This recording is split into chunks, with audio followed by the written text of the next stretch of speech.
the video and subscribe. We have a guest, Cara McClure from Birmingham, Alabama. Thank you. Hey family, what's up? Well, y'all know me with my introduction.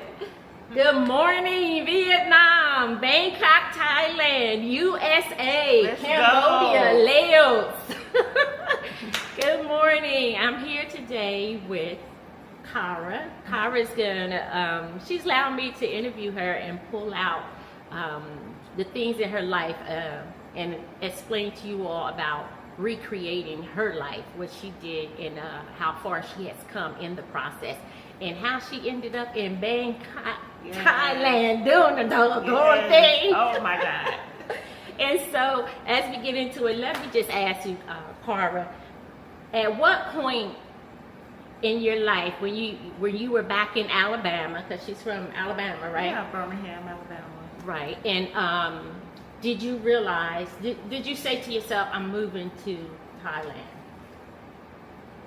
Even at some point I did. But first I was just watching videos. I had never really heard of Thailand and didn't know anything about it.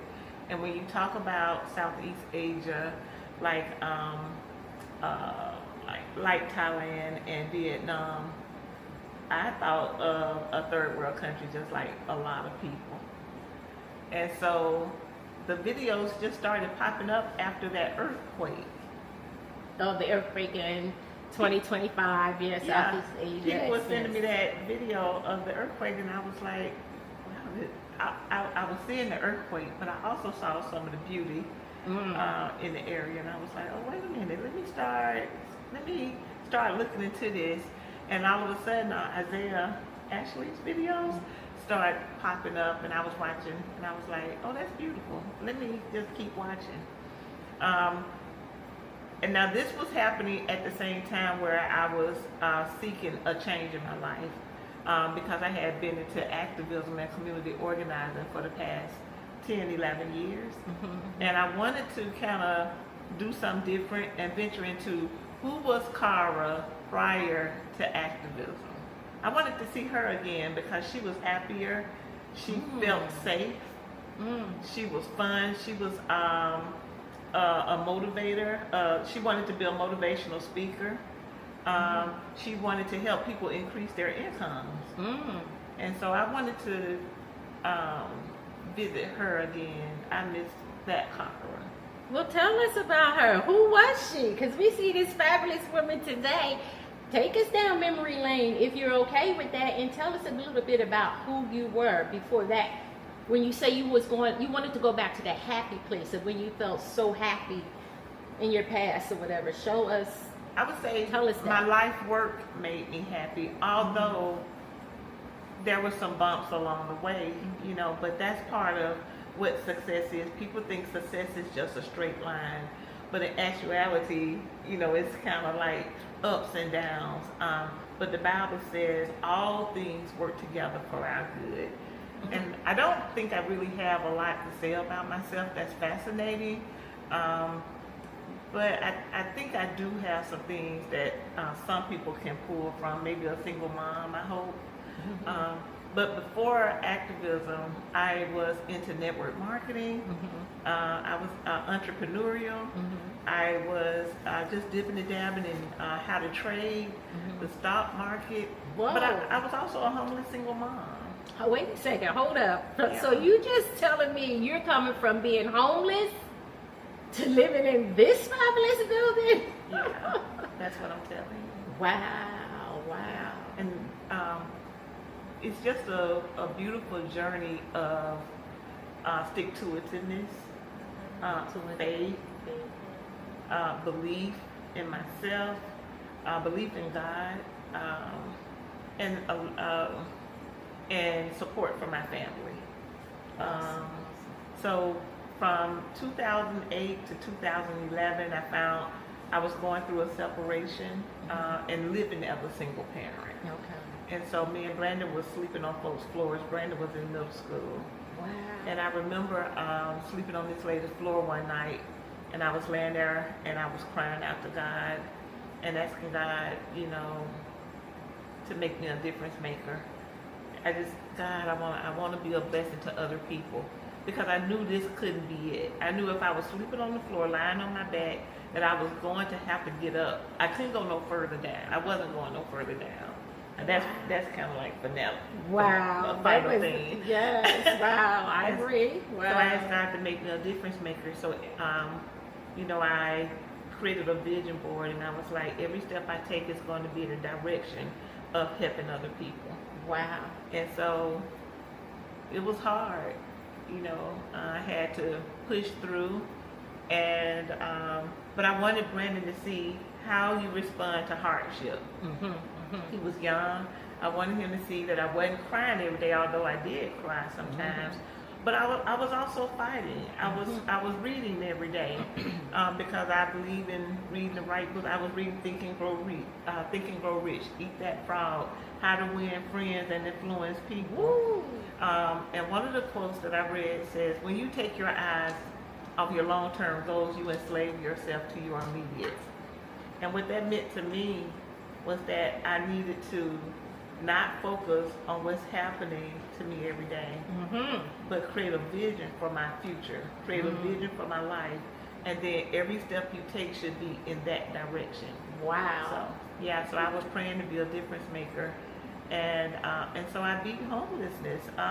And when people ask me, I'd be so afraid to tell them, how do you do it? They want to hear, oh, I went and got 10 jobs, but I read books. I prayed. I read books. So that's key. As well, who is it? Tajir Lewis. I love his videos also. Oh, yeah. He says, plug. Plug.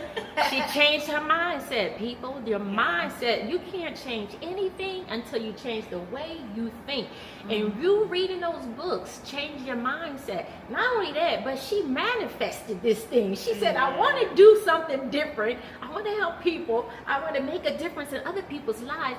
She wasn't looking at what she can do for herself, but she got the rewards of that. After you do for other people, there's a harvest that you get to come back into you. It says, wait a second, I need to collect on doing all this good. I have been giving out to all these people, and now I'm about to reap on all.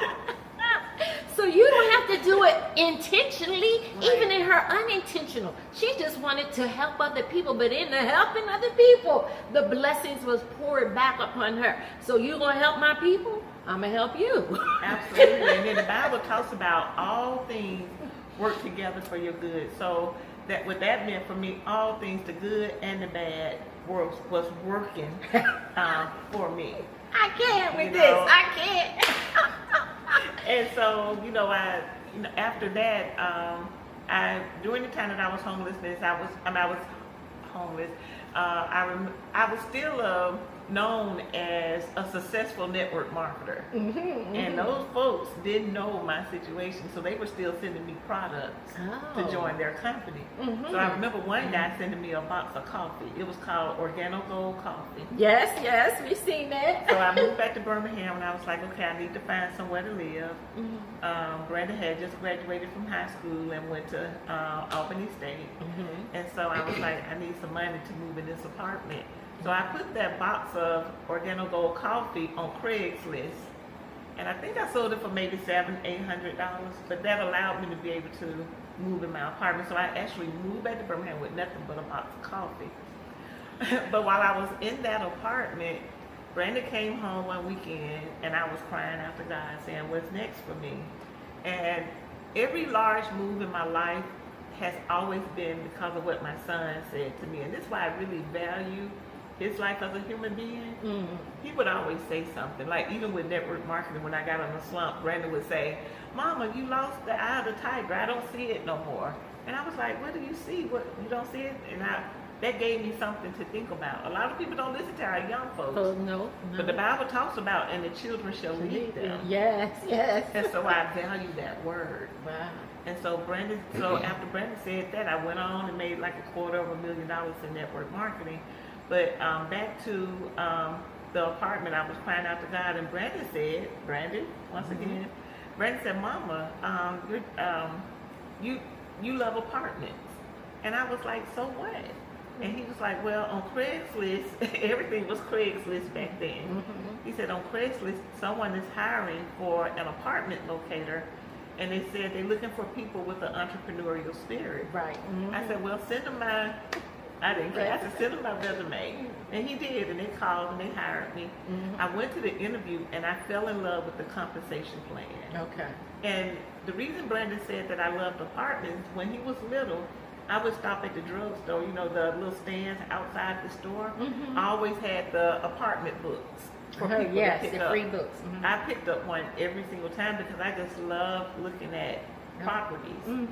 And so I took the job, and I fell in love with the compensation plan, and I wanted to start my business, but my brother told me to wait 6 months. He said, work for them, learn everything you can.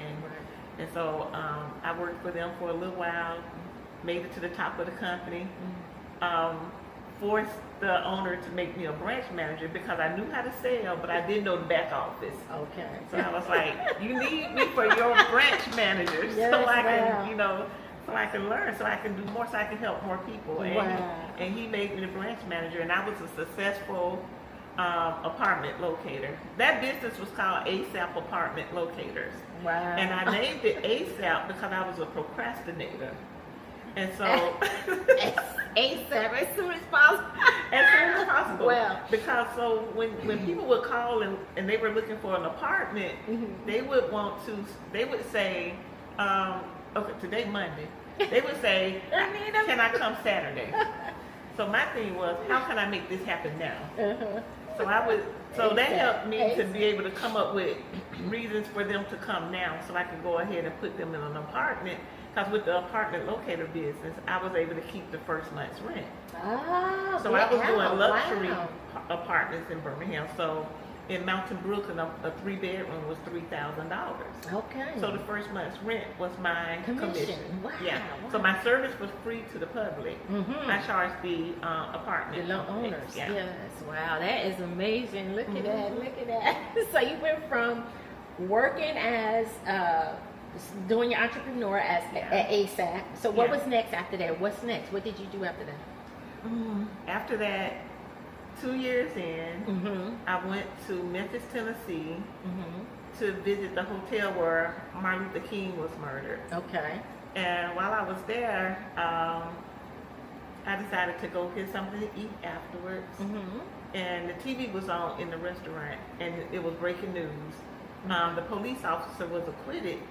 The police officer that murdered Mike Brown was acquitted. Okay. And that kind of upset me, but my phone rang, and it was Brandon again, and he was upset because young black men were being killed by the police with nothing, with no kind of punishment or anything. Wow. And so Brandon said, "Mama, your generation dropped the ball." Listen to that. Wow. We dropped the ball. We dropped the ball on our black young men. How about that? Yeah, Wow. I guess he was talking about after the civil rights movement, we thought we made it. Yeah. And so, once again, I'm listening to my young person. He said, we dropped the ball, and we talked about it for a while. Right. And then I said, okay, when I come home, I'll find something to do. And I didn't know anything about activism or community organizing. I was trying to become a capitalist. I was into, motivational speaking, showing other people how to make money. I was on the trajectory of becoming a millionaire mentally. I had never had to have conversations about murder by the police, I had never heard the word mass incarceration. Wow. I had never talked about the oppression of our people. Wow. And none of these terms. Yeah. But I said, I'll find something to do. And when I went back to Birmingham, there was a protest. I went to the protest. And then there was a second protest. I went to the second protest, and I just stood there and listened. So and if people Google my name, they can see all of this stuff happening. Cara McClure. There you go, Cara McClure. And so after that, I said, hey, y'all, we need to organize. I don't know what made me say that. Oh, I do know what made me say that. The 3 black women that started Black Lives Matter impressed me because in my family is all about the men. Okay. You know, at the time they were all about the men, and we were Yes. just the cheerleaders. Yes, as that has been. So I in felt like I society. didn't really have a voice in my family, or it really didn't matter. So to see those three black women taking command, taking charge, everywhere they went, at protests, at presidential debates, that impressed me. Yes, yes, yes. Yeah, so that was the start of Black Lives Matter Birmingham. Wow. And so from that I ended up on the front lines of the fight for 15 and a union to increase minimum wage, and we won. Minimum wage increase, although wickedness in high places in our capital, our legislators took it away real quick. Oh wow. Yeah. And then I ended up as a co-chair on the Alabama Poor People's Campaign. Okay. And the work continued, but remember, on the floor. That's what I was about to say. You took the words out of my mouth. That seemed like a manifestation to when you was homeless and on the floor and saying, I want to be a difference. I want to make a difference in other people's lives. Yes. Wow. So here we are 10 years later. Is it 10 years from that homelessness moment? Well, it's a little bit more. A little more. Homelessness was from 2008 to 2011, off and on. Okay. And then Black Lives Matter was 2014. Okay. So it's right at 12 years. Wow. Just straight hard activism for free. Because a year or so into activism, I stopped the apartment locator business because I was making so many folks mad. With, Wow. You know, because I was on TV a lot. Yes. Because I couldn't, I felt like I couldn't find work, or not really find work, but I couldn't find my way back. Because I was learning so much. Because remember, I was trying to be a millionaire. I was trying to be a capitalist, and so I really couldn't find my way back. I was learning about what's the word? I was learning. Oh my God, I can't think of the term revitalization. The bad parts of revitalization. Oh. What's the word? Gentrification. Yes. Because remember, when I first started the business, I worked for somebody, and I was able to put young single parents into apartments that was $500, $600, $700. Right. A year into that, those apartments went up to $900, and they were pushed out. Okay. So I started learning about gentrification, and so I started feeling conflicted. And here I am now with Black Lives Matter, and I'm pushing luxury apartments. I just started to feel conflicted, and for some reason I felt like I was out of touch with my community. And without even trying, I felt like I reverted back to poverty or the poor. Like I had to take on the mindset of the people that I was serving. Whoa! And so now here I am again, no job, almost paying for movement work in Alabama. Wow.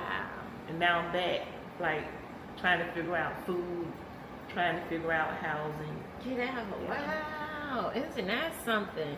Ooh. Yeah. I'm speechless after that because Me too.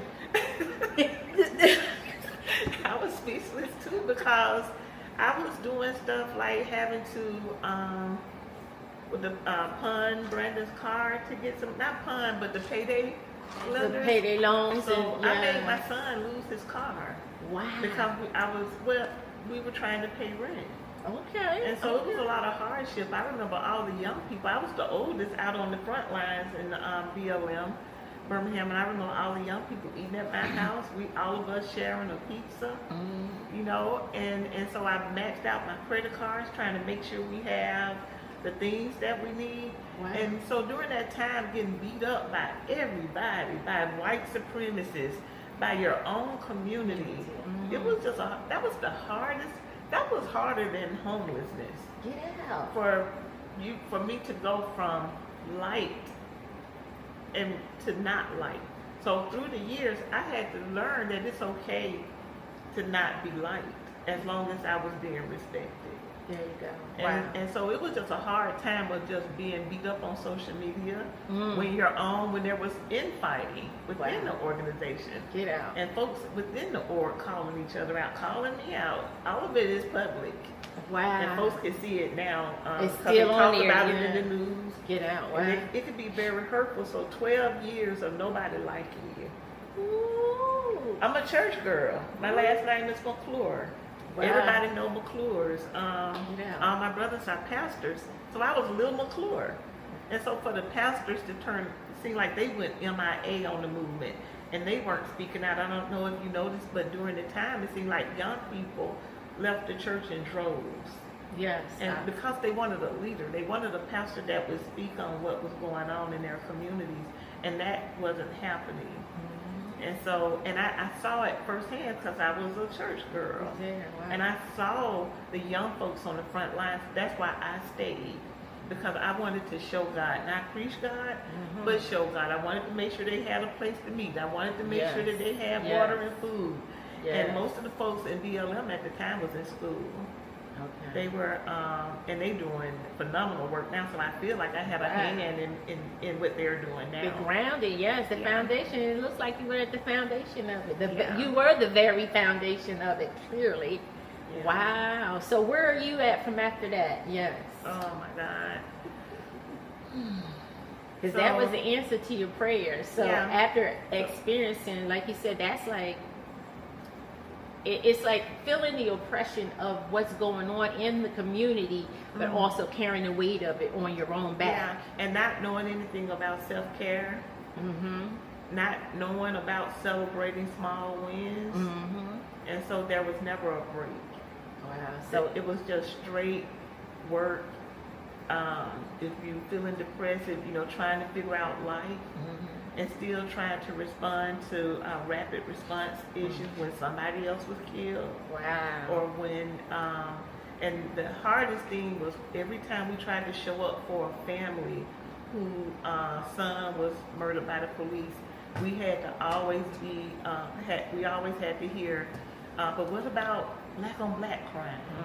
And I didn't even believe in the term black on black crime. I believe in, the term communal crime. There is crime in the community, but there is crime in every community. Yeah. And you don't hear white folks saying white on white crime. Right. And so we had to contend with folks always, we don't see you when in the Stop the Violence rallies. Oh, wow. I said, well, you also don't see a heart doctor show up with at the when a person with cancer go for surgery. Right. He stay in his lane. Yeah. Our lane, my lane was state-sanctioned violence at the hands of the folks who were charged with serving and protecting us. Wow. Protecting us. And so those 10 years were hard, but after that, I ran for Public Service Commission in 2018. I worked for Bernie Sanders. Wow. In 2024, I went to North Carolina and worked for Kamala Harris, and my county's won for her. Get out. Wow. But I guess I skipped some years. I skipped 2020, the pandemic. But everybody was skipped on that. I know. Yeah. That whole year, that whole time I was skipped. Yeah. But that, I hate. So bring us to today. Yes. Yeah. Well, 2020 is kind of hard now because it was hard for a lot of people. Yes. But that was another breakout year. For me, I started my organization, Faith and Works, in 2020. Okay. And was able to raise over $1 million during the pandemic. And I still don't know how that happened. But people remember the years of working for free. All those years. People remembered the volunteerism, the just being there.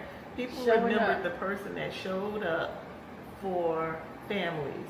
Right. People remember bringing the water, and so it pays to be a blessing. Get out. Again, all things work together, and what does all mean? All, Everything, the good and the bad.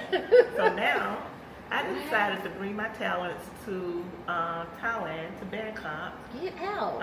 I brought my faith and my works with me. That's the name of my award. Yeah. So tell me more about that because I hadn't heard that previously. Tell me about Faith and Works. Yeah, Faith and Works is a civic engagement and social justice organization. And I guess if I had to talk about the thing that I'm most proud of that we've done, is our Black Mama Bailout work. Black Mama Bailout. I didn't even know about that. Come on, and, all right. and if someone types in Black Mama Bailout Birmingham, they can read stories of the many women that we freed from jail who are just sitting there because they couldn't afford to pay bail. Get out. I had no idea. Yeah. This is something new, Leon. Yeah.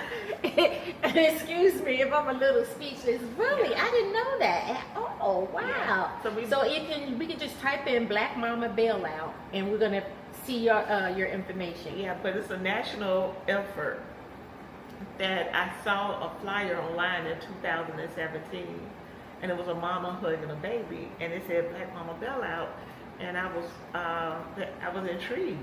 I said, what is this? I want a part of this. Wow. So I kept digging, and I found out a woman named Mary Hooks, started it.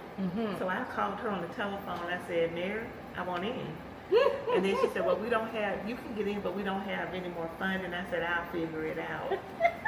Yeah, and so since 2017, we've been billing out moms, and kind of like around Mother's Day.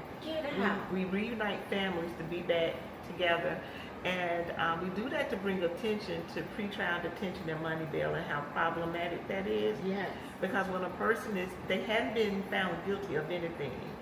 I'll tell you about one woman. I want to, go too long, but this one woman that we freed, her name is Jakari. It was Christmas 2022. We freed her on Christmas.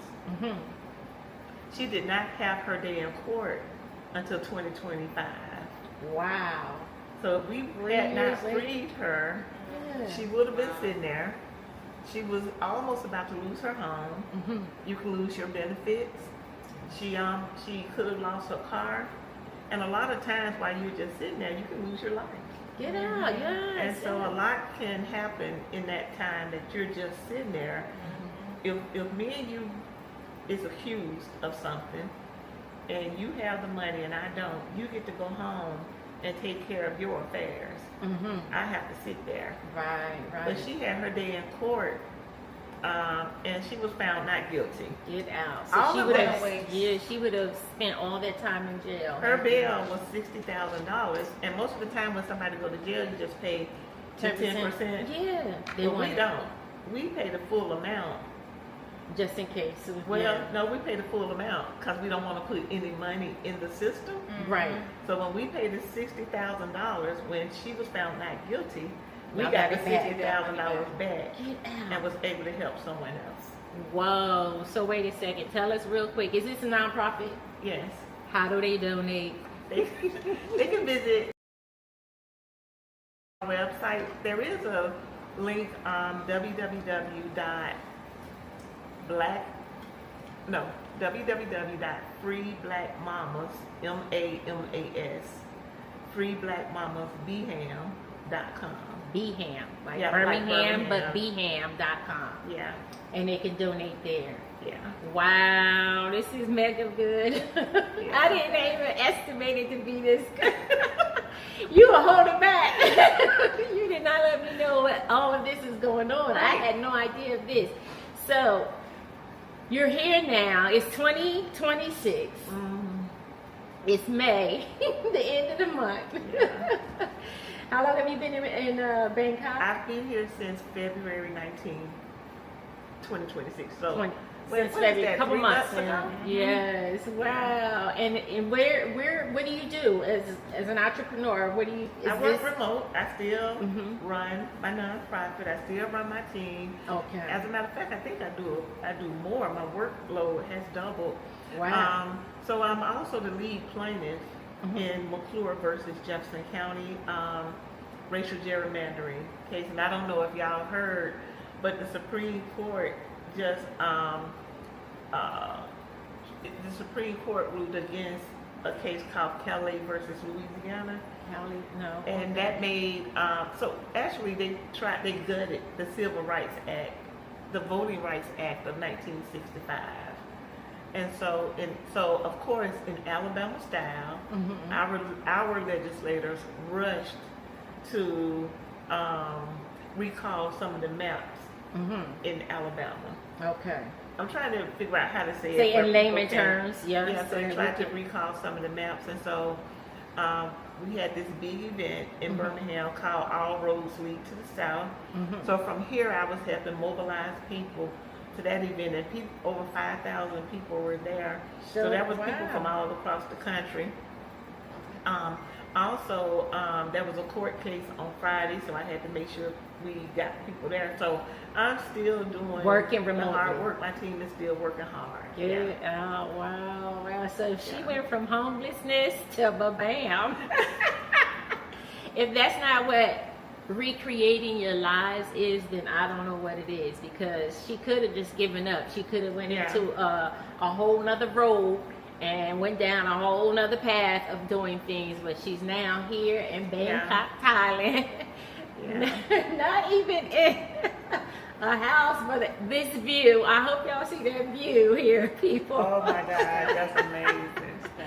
The view is stunning. For hours. Yes, it is captivating. You don't need to even go out down in the streets. You can stay right here for days. Yeah. But I thank you so much. I'm going to close the interview. I really appreciate you so much, Cara. I don't know, but I think there's more to the story, and we'll get that later. Yeah. And Cara's going to have to pretty much probably tell her own story. Yeah. You never know what God has next for her. Well, I'm so grateful and thankful for you. You know, your awesome personality, your gentle spirit, the way you did the interview made me feel comfortable. And I'm just grateful and thankful for you. I ask God to bless the works of your hands. Thank you. I hope your page blow up. Thank you. All right. Y'all be blessed.